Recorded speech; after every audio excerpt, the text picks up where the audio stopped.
Hey everybody, thanks for joining. My name is Daniel Norkin, one of the co-founders here at Envision Blockchain. In today's presentation, we're going to be talking about here's the deal with decentralized identity. So for those that are not familiar with who Envision Blockchain is, here's a quick slide that'll explain what we do. Really quickly, what we do is we provide blockchain services from proof of concept development, different MVP builds, gathering functional and technical sets of requirements, developing out smart contracts, token development, mobile, web, UI, UX, all the way through deployment, and then obviously supporting the solutions that go live. And we also, as you can see right there in the middle, we leverage a whole series of different cloud and on-prem solutions in order to make some of these end-to-end solutions come to life. For example, IoT devices we'll be talking a little bit about today, blob storage, database, data warehousing, Kubernetes orchestration, Docker containerization, infrastructure as code, so on and so forth. Obviously, line of business application integration, you could see further down, is also very important. And then obviously, there could also be a need to provide some workshopping, maybe if this is at the beginning of your blockchain journey, or it could be further down, gathering some of these sets of requirements, but workshopping is also that's very near and dear to our heart. So let's go ahead and get into the presentation. The agenda is going to be fairly straightforward. We're going to have 4 different sections here. At the beginning, we're going to be talking about the history of identity management. Then we're going to be getting into what are decentralized IDs. Next, we're going to be talking about decentralized ID architecture. And then obviously, we'll talk briefly about some of the next steps after hearing this presentation. In general, identity management is not a new concept, right? We've been managing identities for a very long time now, as you can see this timeline, and it could date back to, for example, in 1853, when they started to keep track and manage, birth certificates, for example. Or a little bit further down, you saw that there was a driver's license. So in 1903, you started to see some of the first issuances of driver's license. Around 1920, we started to see the issuance of passports, right? So this is a way for you to manage the identities. Obviously, passports were about traveling, and same with driver's license. It's all about traveling, and birth certificates, it's about managing the identity around that individual. And then there's attributes that are also part of this individual that are important, right? For example, in the birth certificate, where they were born, what day that they were born, those kind of attributes are important to keep track of. As time progressed, we started to get a little bit more complex, obviously. So in, around the 1960 timeframe, you started to see the advent of digital IDs and passwords. Obviously, we were getting into, more of the computer age. So in 1960, there was the ability for digital IDs and passwords. Fast forward now into the 1990s, and you start to see, the commercialization of the internet, right? The World Wide Web. And this is a way for all of these digital IDs and passwords now to start to be utilized. Well, it wasn't until the early 2000s that most folks that are in technology know about IAM, which stands for Identity and Access Management, to really, take the forefront, where all these different components around IAM, it had authentication was part of it, authorization was part of it, user management was part of it, and also there was the use of a central user repository. Now, I'll just stop right there at the central user repository for a second, because that was a big deal. That was being utilized for many different use cases, for many different businesses, for many different applications. And there was this, rise of the centralized identity management platform. And you could see right there in that kind of word blob that led to a lot of issues. Yeah, it allowed us to do a lot of things that we were never able to do before. But, essentially, it really gave birth to different identity thefts and different hacks and data leakage and all of these different criminal activities and attacks that we hear about in the news that really impacted people that we may know or maybe that we heard about. you know it caused a lot of issues, but it was almost a necessary means to get to where we need to get to, almost like where we are today. So now we have this concept of decentralized self-sovereign identity management. And that's really what the whole presentation today is going to be talking about. So we're going to be talking about specifically, why is the model of decentralized self-sovereign identity so important, and how is it going to protect us from some of these centralized identity management issues that we see in these centralized identity management platforms that we're using today. It's a big shift, but we understand that this is new technology, so we're going to start slow. We're not going to talk about the entire end-to-end solution that you can use with decentralized identity. Our purpose here in this webinar is just basically to lay the foundational structure as to why these are so important, what they are, so that when you leave this webinar, you should have some sort of a clear understanding. So in order to help us with this, what we're going to be doing is we're going to break down really the first section of the Decentralized Identifier DID version 1.0 DID core document. This was published, I believe there it says May 29th, 2021. And this is part of the W3C standards. This was put out there by the Decentralized Identifier Working Group. For those that don't know who the W3C standards are, they are a standards organization that defines an open web platform for application development that has an unprecedented potential to enable developers to build rich, interactive experiences powered by vast data stores that are available on any device. A decentralized identifier working group put together the standards for the DID core document that we're going to break down today. And the whole purpose of this, the mission, is to standardize the DID URI scheme, and we're going to talk about that.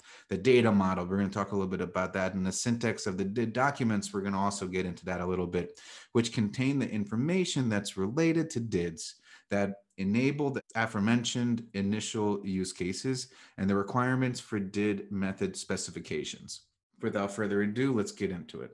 We were talking now about identity, right? We were talking about birth certificates and passports and all of our different types of identifiers. So that's essentially what a decentralized identifier is, right? We could just stay at the very, at the very basics, that a decentralized identifier, we're going to call them DIDs, are a new type of identifier that enables verifiable, decentralized digital identity. So a DID, it refers to any subject. It could be a person you see in that picture on the left. It could be an organization, for example, that company there in the middle, or it could be a thing, for example, an IoT device, right? It doesn't have to be a real person.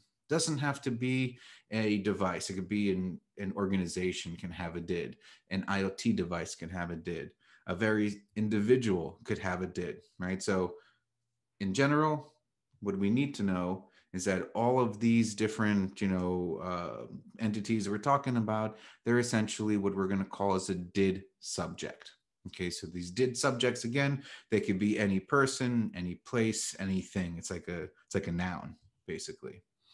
So, in contrast to the typical federated identifiers, DIDs have been designed so that they can be decoupled from centralized registries, identity providers, and certificate authorities. And this is what we were talking about earlier when we were talking about that kind of word blob, right? With centralized identity management, there could be all sorts of leaks and all sorts of hacks that come from that.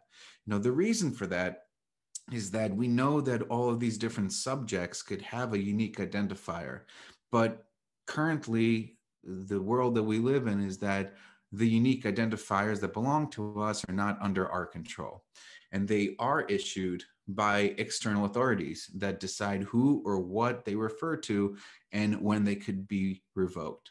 So they are useful only in certain contexts and are recognized only by certain bodies not anyone that we have chosen. So, they could also disappear. They could cease to be valid. With the failure of an organization, it could just crumble. It could be gone, right? And then what happens to the unique identifiers that we rely on?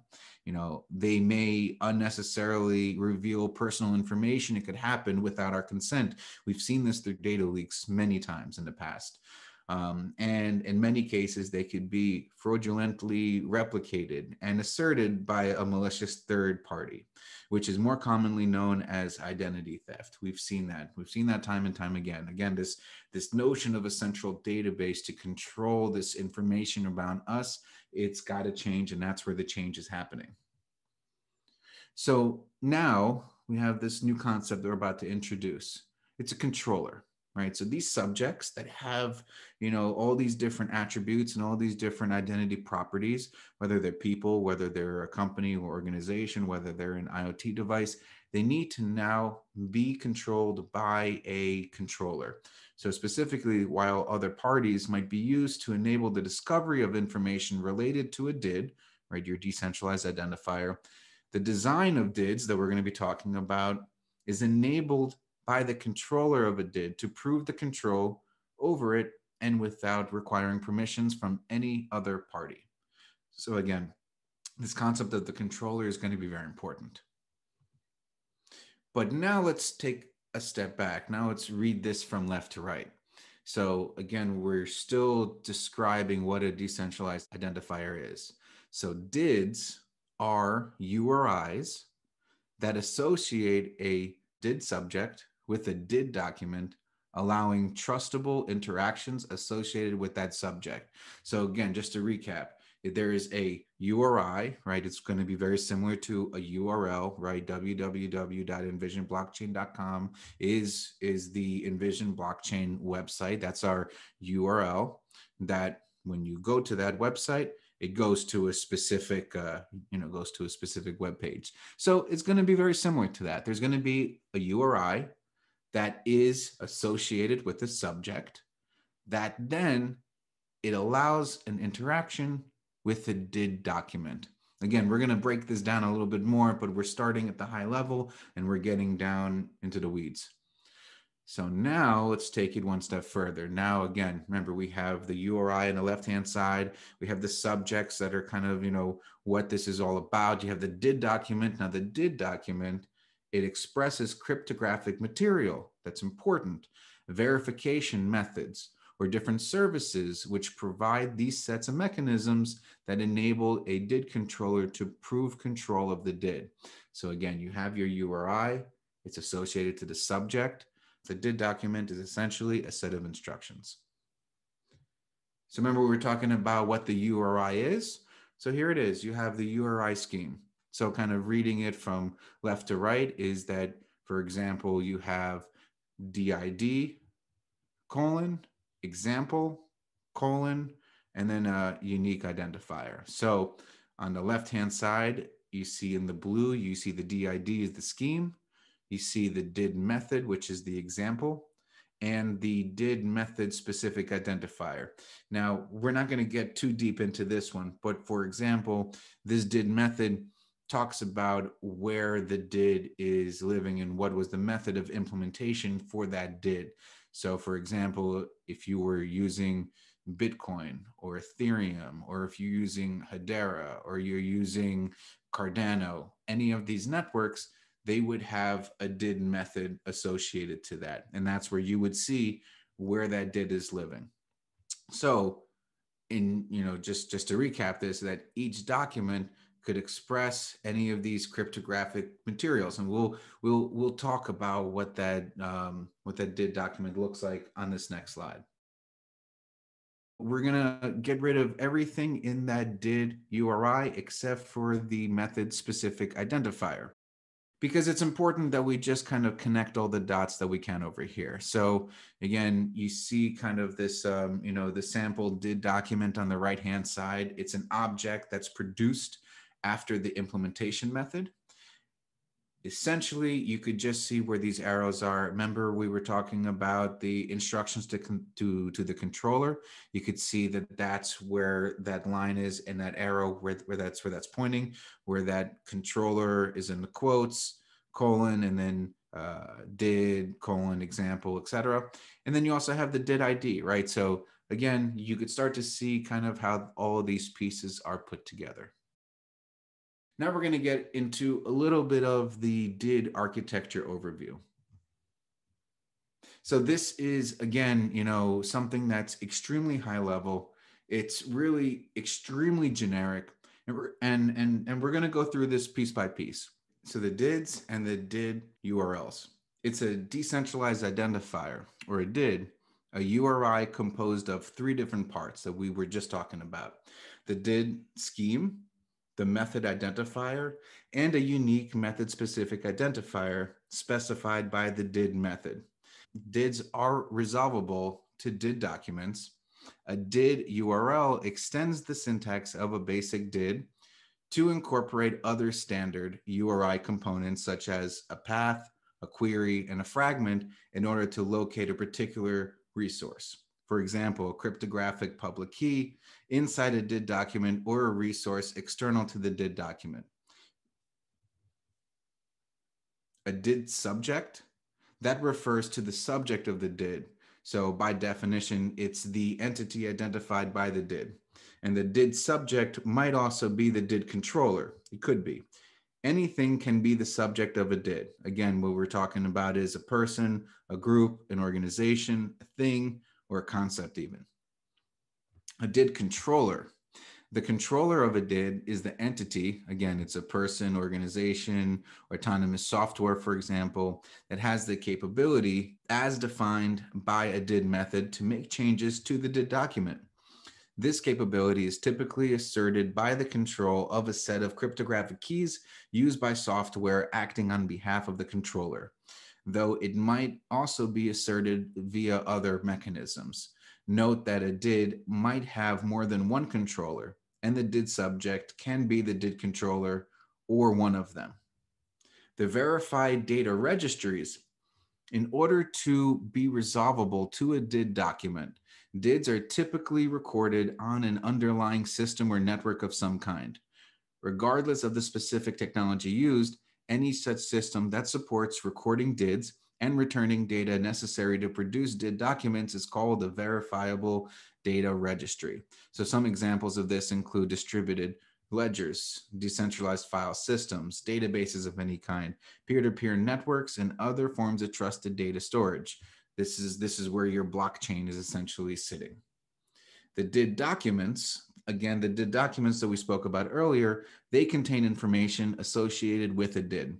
They typically express verification methods such as cryptographic public keys and services relevant to interactions with the DID subject.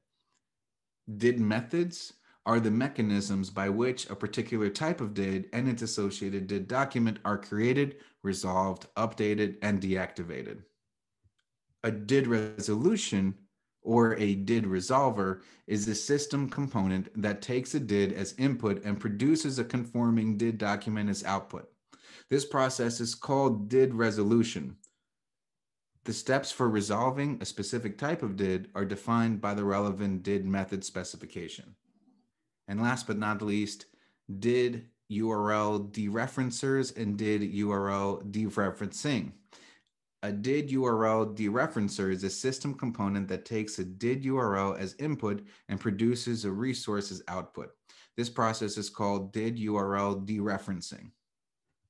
So again, this architecture here is just the very beginning. This is just essentially creating a DID. Now, furthering the whole entire use case, you're going to want to bring on other elements of decentralized ID solutioning, I guess, if you want to call it that way. For example, verified credentials. We're not going to get into that into this webinar. The whole purpose of this presentation was just really to lay down the foundations as to what DIDs are and what the generic architecture of a solution that would use DIDs look like. So, what are the design goals in general? Like, why would somebody want to use DIDs? And if you're going to use them, what kind of solution designs are important? So, for example, decentralization is something that's near and dear to everyone's hearts.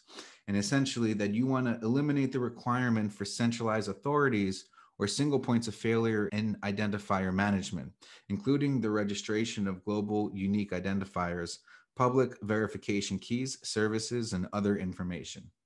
You also want to have the goal with control in mind. You want to give entities, both human and non human, the power to directly control their digital identifiers without the need to rely on external authorities. Another goal should be privacy. Enable entities to control the privacy of their information, including minimal, selective, and progressive disclosure of attributes or other data. Security is a main goal. It should enable the sufficient security for requesting parties to depend on DID documents for their required level of insurance. Proof-based is another goal. Should allow the or enable DID controllers to provide cryptographic proofs when interacting with other entities. Discoverability is another goal. The goal is to make it possible for entities to discover DIDs for other entities and to learn more or interact with those entities. Interoperability is another big goal, which is being achieved. Use interoperability standards so DID infrastructure can make use of existing tools and software libraries designed for interoperability. Portability is also a major goal. Should be a system and network independent and enable entities to use their digital identifiers with any system that supports DIDs and DIDs methods. Just a point about interoperability and portability. I believe that there's currently somewhere around 80 to 90 different DID implementation methods that if you're using the universal resolver, also part of the W3C standards, they're all interoperable with each other. Simplicity is another goal. So you should favor a reduced set of simple features to make the technology easy to understand, implement, and deploy. And extensibility is another goal. Where possible, enable extensibility provided it does not greatly hinder interoperability, portability, or simplicity. So again, we didn't get into the full end-to-end solution of how you should be using DIDs, but we just wanted to lay down the foundation because now it's becoming a little bit more mainstream and there's a lot of questions coming out as to what it is. So we understand that there needs to be some education and some level setting as to where you should look in some information and what's the deal with decentralized identity. But some of the next steps we could be talking about, for example, different DID components like verified credentials. The next step is you probably would want to reach out to us and discuss some of the use cases that DIDs could really help out with. And, obviously after that, definitely we can get into some kind of solution design. So again, thank you so much for joining. If you have any questions, feel free to send us an email at info@envisionblockchain.com. You can go to our website at www.envisionblockchain.com to find some more information about us. And last but not least, feel free to pick up the phone and give us a call at 1-800-513-8334. We'll be more than happy to hear from you. I'm going to hang on for a couple more minutes and just see if there's any questions.